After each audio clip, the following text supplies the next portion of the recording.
Legenda Tangkuban Perahu, dongeng cerita Sangkuriang dari Jawa Barat. Cerita rakyat Jawa Barat yang paling terkenal adalah legenda Tangkuban Perahu. Dongeng ini mengisahkan cerita Sangkuriang yang menjadi asal-muasal terbentuknya Gunung Tangkuban Perahu yang sangat terkenal sebagai objek wisata di Jawa Barat. Dongeng rakyat Jawa Barat, legenda Tangkuban Perahu. Pada zaman dahulu, hiduplah seorang perempuan cantik bernama Dayang Sumbi. Dayang Sumbi memiliki seorang anak laki-laki yang diberi nama Sangkuriang. Keduanya tinggal di sebuah rumah bersama dengan seekor anjing setia yang selalu menjaga ibu dan anak tersebut. Tak ada yang tahu bahwa Dayang Sumbi sebenarnya adalah seorang dewi dari khayangan.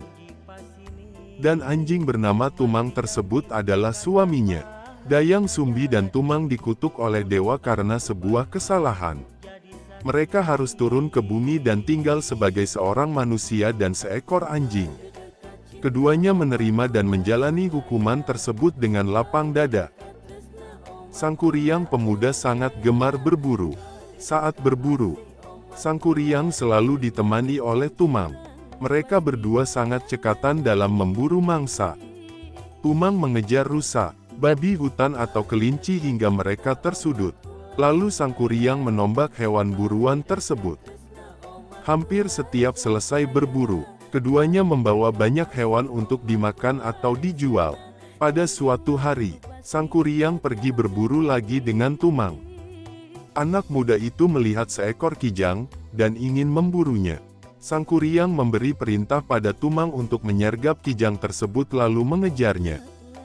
Setelah mengendap-endap agar tak ketahuan, Tumang segera mengejar mangsanya. Namun ternyata kijang itu berlari sangat cepat, jauh lebih cepat daripada kijang lain yang pernah Tumang dan Sangkuriang buru. Sangkuriang yang ikut mengejar dari belakang terengah-engah kehabisan napas. Setelah beberapa lama, Sangkuriang sampai di pinggir sungai dan melihat Tumang sedang mengendus-endus kebingungan. "Tumang, di mana kijang itu? Apakah kau kehilangan jejaknya?" teriak Sangkuriang dengan nada kesal. Tumang hanya bisa menyalak. Kijang itu melesat bagai anak panah, dan anjing tersebut tak mampu mengejarnya. Air sungai membuat penciumannya melemah. Tumang tak dapat mengendus jejak kijang untuk mengetahui ke arah mana hewan itu berlari. Betapa marahnya Sangkuriang. Sangkuriang sangat menginginkan kijang itu, dan mereka sudah berlari demikian jauh untuk mengejarnya. "Kau ini bagaimana sih?" ucap Sangkuriang. "Bagaimana mungkin kau kehilangan jejak kijang itu? Dasar anjing bodoh!" Dengan marah, diambilnya sebuah batu dari pinggir sungai dan dilemparkannya ke arah Tumang. Batu tersebut tepat mengenai kepalanya dan membuatnya tersungkur. Sangkuriang terkejut dengan apa yang baru saja dilakukannya. Segera dipeluknya Tumang yang tak bergerak lagi. Kepala anjing tersebut penuh darah. Matanya terpejam dan napasnya mulai tak terdengar. "Tumang, Tumang, maafkan aku," jerit Sangkuriang dengan panik. "Aku tak bermaksud membuat kepalamu terluka. Tadi aku hanya kesal saja. Bangunlah Tumang, jangan mati." Sayang sekali, darah di kepala Tumang begitu banyak hingga akhirnya anjing itu menghembuskan napas terakhirnya. Sangkuriang menangis sedih. Sangkuriang menyesali perbuatannya, namun nasi telah menjadi bubur. Anjing kesayangannya telah mati. Sangkuriang menangis cukup lama sebelum akhirnya ia menguburkan Tumang. Setelah selesai, Sangkuriang berjalan pulang dengan lunglai. Hatinya sangat pilu. Sesampainya di rumah, Sangkuriang menceritakan apa yang terjadi pada ibunya. Dayang Sumbi yang terperanjat atas kematian Tumang langsung melampiaskan kemarahannya pada Sangkuriang. Dayang Sumbi mengambil sendok kayu yang biasa digunakan untuk menanak nasi. Lalu dipukulkannya sendok itu ke kepala Sangkuriang dan mengenai dahinya. "Pergi kau, anak kurang ajar, berani-beraninya kau membunuh Tumang yang begitu setia padamu. Tapi, ibu, pergi kau, jangan pernah kembali lagi." Dayang Sumbi mengusir anaknya dengan penuh kemurkaan. Sangkuriang pun meninggalkan rumah dengan dahi terluka dan hati yang pedih. Sangkuriang berjalan tak tentu arah, menuju kemana saja kakinya melangkah.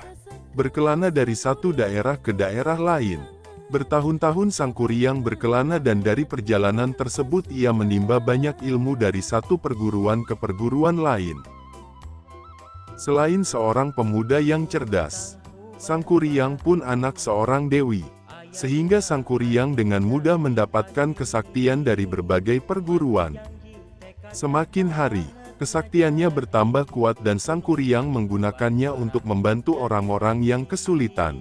Hingga suatu hari, Sangkuriang sampai di sebuah desa. Sebenarnya desa itu adalah desa kelahirannya. Namun Sangkuriang tak mengenali karena ada begitu banyak perubahan di sana. Selain itu, luka di kepalanya saat dipukul ibunya dulu serta rasa tertekannya akibat kematian Tumang dan pengusiran Dayang Sumbi membuatnya melupakan masa kecilnya. Ketika beristirahat sejenak di sebuah kedai minum, Sangkuriang melihat sosok seorang wanita. Sangkuriang terpana akan kecantikannya dan berniat untuk menikahi wanita itu. Sangkuriang tak tahu bahwa wanita itu adalah Dayang Sumbi. Oleh karena Dayang Sumbi adalah keturunan dewa sehingga Dayang Sumbi tak bisa menua. Wajahnya semuda gadis-gadis remaja, dan hal itulah yang membuat Sangkuriang tak mengenali ibunya sendiri. Dayang Sumbi pun awalnya tak mengetahui siapa Sangkuriang, sebab anaknya itu telah tumbuh menjadi pemuda gagah dan tampan. Ketika Sangkuriang mendekatinya, Dayang Sumbi tak menaruh curiga sama sekali hingga Dayang Sumbi melihat bekas luka di dahi pemuda itu. Seketika tahulah ia bahwa pemuda itu adalah Sangkuriang, anaknya. Dayang Sumbi menjadi sangat ketakutan, terutama karena Sangkuriang tak mempercayai penjelasannya. Pemuda yang kasmaran itu bersikeras melamar Dayang Sumbi.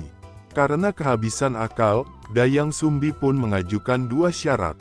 Pertama, Sangkuriang harus membendung Sungai Citarum. Dan syarat kedua, Sangkuriang harus membuat sampan besar untuk menyeberang sungai itu. Kedua syarat itu harus sudah dipenuhi sebelum fajar menyingsing. Dayang Sumbi mengira kedua syaratnya akan membuat Sangkuriang mundur. Dayang Sumbi tak tahu bahwa anaknya itu memiliki kesaktian. Dengan cepat, Sangkuriang menyanggupi permintaan tak masuk akal tersebut.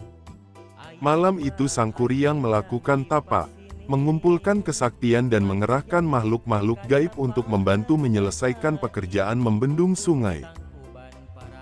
Dayang Sumbi yang diam-diam mengintip pekerjaan tersebut merasa cemas. Bagaimana jika Sangkuriang berhasil menyelesaikannya? Tak mungkin aku menikah dengan anakku sendiri. Dayang Sumbi pun memutar otak. Begitu pekerjaan Sangkuriang hampir selesai, Dayang Sumbi menggelar selendang sutra merah. Lalu berdoa pada dewa di khayangan untuk membantunya. Selendang merah itu terbang ke arah timur, dan menutup sebagian langit. Orang-orang mengira matahari sudah terbit di ufuk karena langit sudah memerah.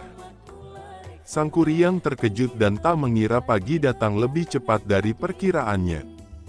Sangkuriang pun segera mengetahui bahwa hal tersebut adalah ulah Dayang Sumbi yang tak ingin menikah dengannya. Karena patah hati, Sangkuriang menjadi marah. Sangkuriang mengamuk, menjebol bendungan yang dibuatnya. Air bendungan menerjang dan mengakibatkan banjir bandang. Penduduk desa ketakutan dan berlarian mencari tempat aman. Kemarahan Sangkuriang tak berhenti sampai di situ. Sangkuriang pun menendang sampan besar hingga terpental jauh. Kesaktiannya membuat sampan tersebut jatuh terbalik dan berubah menjadi sebuah gunung. Hingga saat ini, gunung yang bentuknya mirip sampan terbalik itu masih bisa dilihat. Namanya adalah Gunung Tangkuban Perahu. Pesan moral dari dongeng rakyat Jawa Barat, legenda Tangkuban Perahu adalah kita harus selalu menghormati dan menuruti apa kata orang tua, serta sayang kepada hewan peliharaan kita. Juga kita tidak boleh menuruti hawa nafsu sehingga mudah marah.